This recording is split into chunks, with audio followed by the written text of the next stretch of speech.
In his first leading film role, James Van Der Beek takes leave of the trials and tribulations of Capeside and heads down to small-town Texas, where football is everything. More than a teenage buddy flick, Varsity Blues is a high school coming-of-age story with an irreverent twist. I don't think Varsity Blues is a movie that's about winning a good game. It's about rebellion. I think everybody's had a boss or a teacher or director or whoever who they just wanted to stand up to. Somebody who's just wrong. That's really what the movie's about. It's about questioning society in which you're born. Growing up in suburban Connecticut, the 21-year-old Van Der Beek was no stranger to the pressures of high school sports. An athlete as well as an honors student, it was a football injury that first turned James toward acting. In like 8th grade, I got a concussion and couldn't play football. I ended up doing my first community theater production, and then I fell in love with theater after that. The very first time I saw James, he was doing Greeks with the community theater. And I watched him with all the other kids, and it was one of those instantaneous things. The minute I saw him, he just jumped right out at me. When I was 15, my mother saw my interest in it and said, well, if you really want to try this, I'll take you into New York and you can try it and I'll support you and all that. And then when I was 16, I got to work with Edward Albee in a play that he wrote and directed with a New York premiere of Finding the Sun. That was when I realized, I think, maybe I can do this. Oh, look at that. Look at that. Look at them all, Eve. Every girl on that field wants your jock, you know that. I did a couple films, and then I hit a dry spell right after my senior year of high school.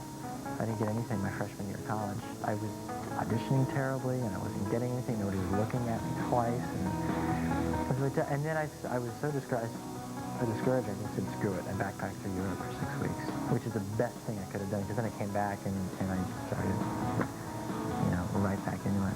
And lucky he did. In April of '97, James would land the audition that would change his life forever. I had 3 auditions in one day, so I was like, all right, so I prepared one, because one was like I considered the important one. It wasn't as great, actually.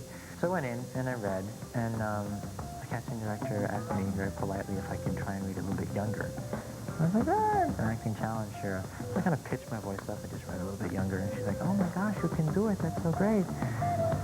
And I was like, oh, I can? And I remember complaining to my friend Amy. I was like, I've got to go in again for this thing. It's on the WB, I don't know. Because at that point, all I knew was the dancing frog. And then I remember I missed my train at Penn Station, so I read the script at Penn Station. And I'm flipping through, and I read the script, and I was like, oh man, this is really good. I don't want to wait for all night to be over. I want to know right now, could it be? 1 month later, James was on a North Carolina soundstage in the blood-stained hands of Kevin Williamson, whose string of slasher flick successes, including Scream, I Know What You Did Last Summer, and the recent release The Faculty, have made him one of Hollywood's most bankable writers. For Dawson's Creek, Williamson turned inward, saturating the script with elements of his own adolescence. I grew up in Dawson's Creek, which is actually located in North Carolina, like 2 hours from where they film it. And, I grew up wanting to be Spielberg, and I had a friend who lived down the creek, whose name was Fanny, who was actually the Joey character. I just think our emerging hormones are destined to alter our relationship, and I'm trying to limit the fallout. Your emerging hormones aren't developing a thing for me, are they? A thing? Months before the series' January '98 debut, the show was already generating torrents of publicity. Some in the media branded the show's content too sexual for a teenage audience. And I have breasts. While other critics found Williamson's dialogue much too eloquent for characters still in high school. You're so unenlightened.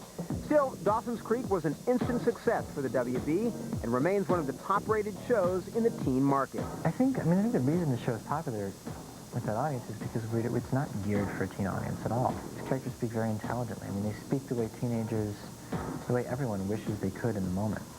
The only thing I can think of to say to you in good conscience is stay away. And you haven't even fully recovered from the gossip followed of your last completely illegal interlude. And people, sometimes criticize us for speaking too intelligently, which I laugh at. Would you rather we talk like idiots? 15-year-olds are 30-years today. It's not like, everyone's so mature, everyone's so ahead of the game today. They're like, everybody's so sexual. And then I'm like, how many people had sex in the pilot? Nobody. There was one kiss in the pilot.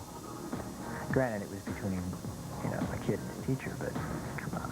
We keep the new releases again. Oh, no, I'm vintage all the way. classics are in the... Where would I find The Graduate? The Graduate is the one... Where the older woman, Anne Bancroft, seduces the younger man, Dustin Hoffman? I still maintain that what we discuss in the show is so mild compared to what's going on in a real 15-year-old's head. I mean, and if you think the show is pushing the boundaries of what's normally shown on television, just wait. I've got a couple surprises up our sleeves. It's something unpredictable, but in the end it's right. I hope you had the time of your life. Dawson is basically one part of me when I was 15. So there's a lot more to me. I feel like I've got a couple tricks left in my bag still. So hopefully, I won't be typecast as that. Because I'd love the chance to do something different. When we come back, watch Dawson go the distance at Varsity Blues Boot Camp. There's a difference between the sound of pads hitting pads and bodies hitting bodies.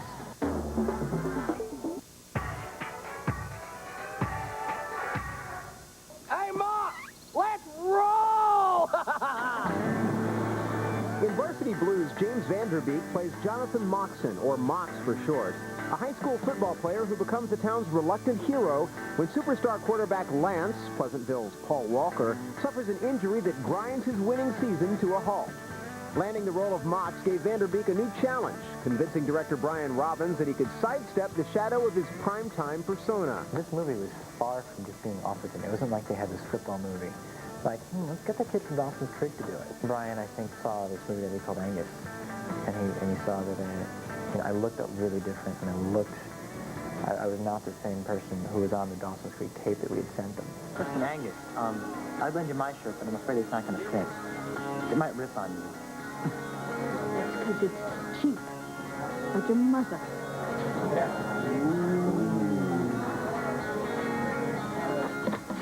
Hey, what are you doing? Let me go! And the character in Angus was the kind of guy who would have beat up Dawson. And I think that was what really made Brian take a look and say, wow, that looks really different. Maybe he is capable of doing something that I didn't quite see in him. Once I got it, it was my idea to cut my hair off and dye it black, just to try and differentiate the character from who I play on television. Action! Director of films such as Good Burger and the acclaimed hip-hop documentary The Show, Brian Robbins first came into the public eye as an actor, playing the part of Eric on the late 80s sitcom Head of the Class. That experience helped prepare Brian for working with Varsity Blues' young ensemble cast. It's really fun to do a movie with a young cast rather than with a bunch of actors who've been around forever and have all these scars and baggage. These guys all are coming to make a name for themselves, and so they bring a lot of enthusiasm to the role. Among those filling the ranks of the West Canaan Coyotes are enemy of the state Scott Kahn, son of veteran actor James, and former football All-American Eli Swinton, making his first film appearance. Rounding out the team's roster is the lovable Billy Bob, played by Ron Lester, who's making his second appearance in a Brian Robbins film.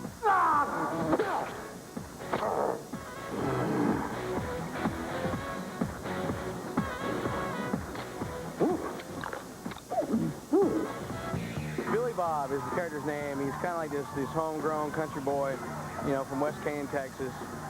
Drives a big monster truck. Instead of having a regular dog for a dog, he's got a pig named Bacon, of all things. Can I just say I hate the pig? I hate the pig. The pig pissed all over the seat. The pig, could not control any of its bodily functions. I'll just say that. Ooh. Yeah, I just got oinked in the ass. Can I say that? Let's do it.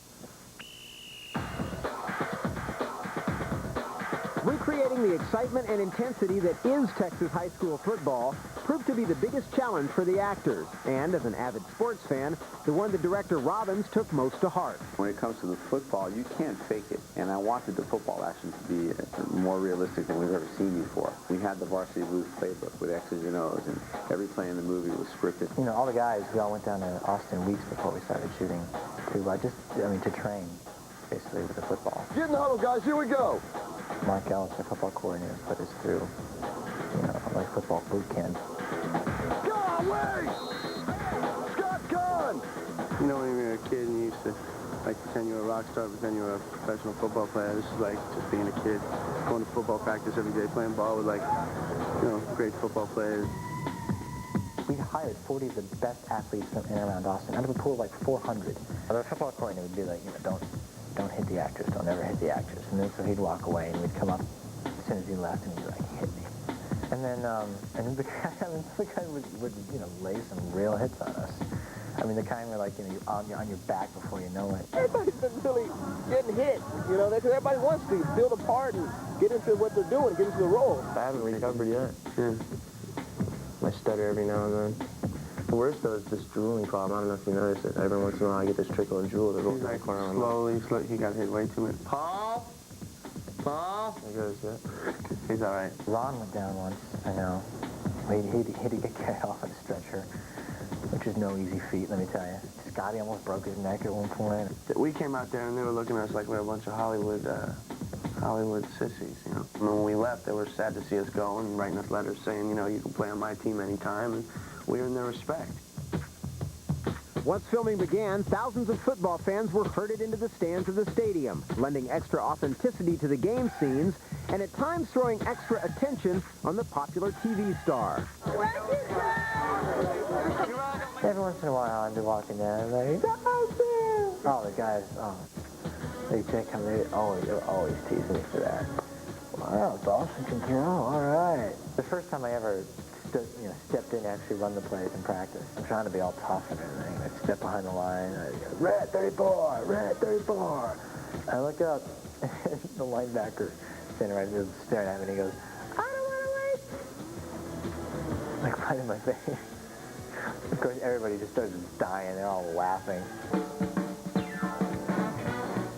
Anytime you're on location, I mean, you're always going to become closer with the people. You really become a family on location. Old Hollywood thinks that young actors come in now and their heads are big, you know, like the old actors were. We're not like that. We're new Hollywood. And James is like a symbol. Like, he's like the president of it.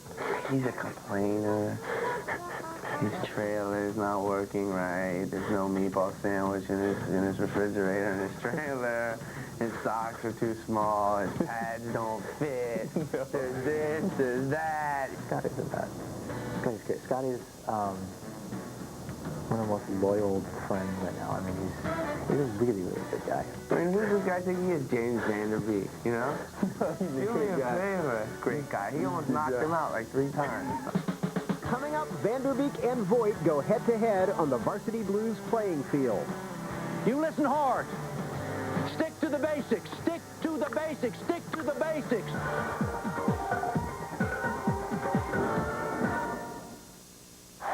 Varsity Blues, the soundtrack.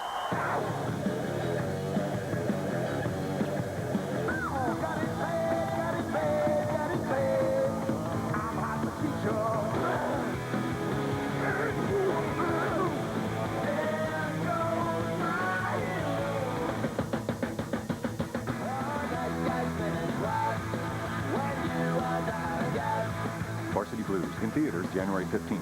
Soundtrack available. I drifted off to sleep and I had a dream that we were beating Bangville 14-3. But I woke up kind of sad. But then I cheered up when I realized it was only a dream, because I know we'll beat Bangville by way more than that. Welcome to West Canaan, Texas, where Friday Night Football is the only show in town, and where becoming a champion is your ticket to stardom. But for James Vanderbeek's character, Jonathan Moxon, it's the road least traveled that holds the most appeal. West Canaan is definitely the kind of town where I think people, graduate high school if they're lucky, and they still never leave. They just kind of sit around and drink beer and talk about their old former glory days back playing high school football. And Moxon's no interest in it. He wants to get out of town. He doesn't want to play football after high school. He wants to study and get an education. This is your opportunity for you. Playing football at West Canaan may have been the opportunity of your lifetime, but I don't want your life. Mox's father really just wants his son to be quarterback, and that's his father's dream. That's what will make his father feel like a man. And that's a ridiculous pressure and expectation to put on a young kid in high school. And he's very happy to kind of sit in the sidelines and just not be caught up in the whole insanity that is Texas high school football. Though the town where Varsity Blues takes place may be fictional, the intensity and sheer spectacle surrounding some Texan high school football is very true to life. There's a lot of people who aren't going to believe how nuts people in Texas are about high school football and how serious they take it. But, you know, when you go to a high school playoff game and there's 30,000 people at a high school football game, you realize that this is for real. According to the football players that we hired, this really happens. People actually have billboards of their kids in their front yard.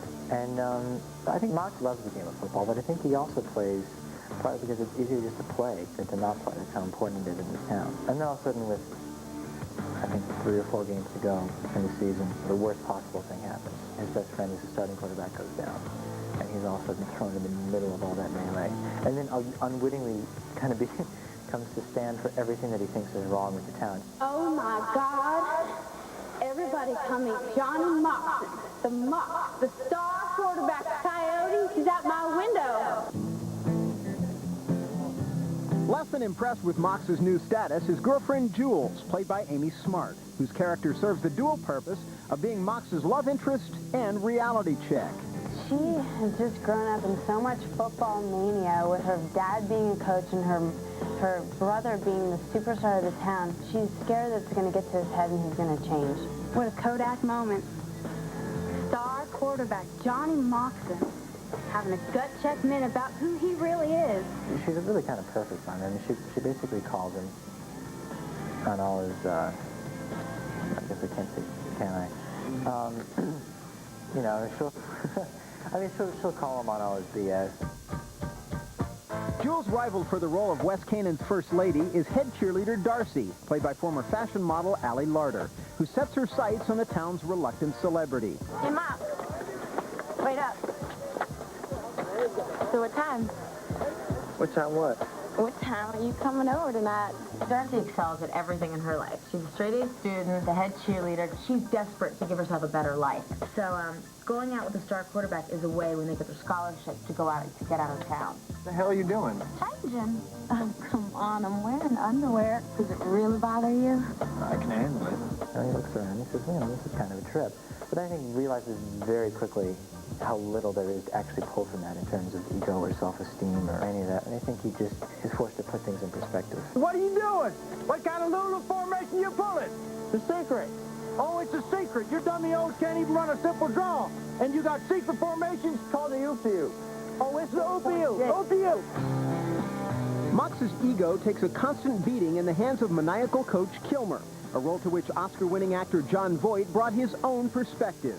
Everybody has had one of these characters. They may have been, you know, different in certain aspects, but the energy, the force of it, and the madness of it existed in one character in your life for sure. You know, I've had a couple of guys that I said, whoa, they are really gone, you know.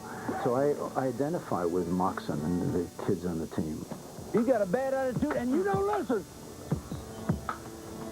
We do things around here my way. You understand that? You think you're in some fancy school? You're going to be second string all your life, boy. A high school football coach is such an important position in a young man's life. I mean, they have a lot of influence, they have a lot of authority, and everybody listens to them. Especially in a town like West Canaan, where the football coach is, you know, I mean, he's right up there next to God, practically. He sees this kid Moxon, and he knows Moxon doesn't respect him. And therefore, he's an enemy.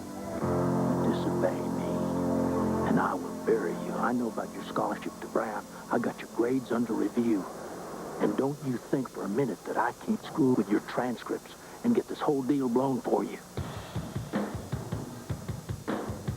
The courage of his convictions are put to the test when Mox takes on Kilmer and all he stands for in the battle of his life. Only way we're going back out in the fields without you. I think Mox derives his strength just from the fact that he knows he's right. And then when what he's doing, he's going to pay major consequences for it. But it's the right thing to do.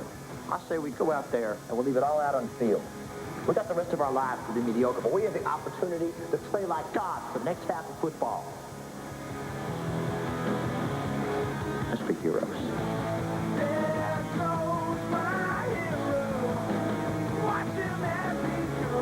This movie portrays a very negative side of organized high school athletics, but I think it highlights some of the good parts too. I mean, you watch these kids as a team come together.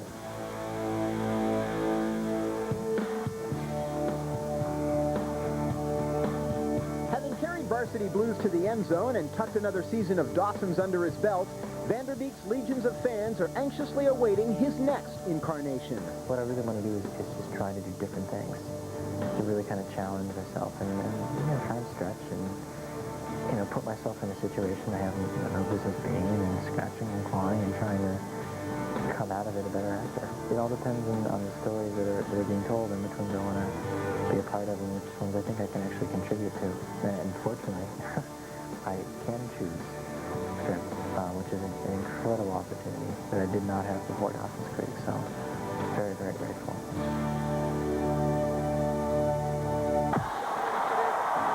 Ironically enough, it was the football acts that Chris turned out to be good at acting. Get those trophies out. Ellen, get them trophies out. See, you want to say, come over here. Henry, get down here. He's gonna make a damn good barbecue when we're done. I'm just getting to be like Robin Williams here, I'm telling you. I don't know who I am anymore. I want to wait. No! And the interview's over.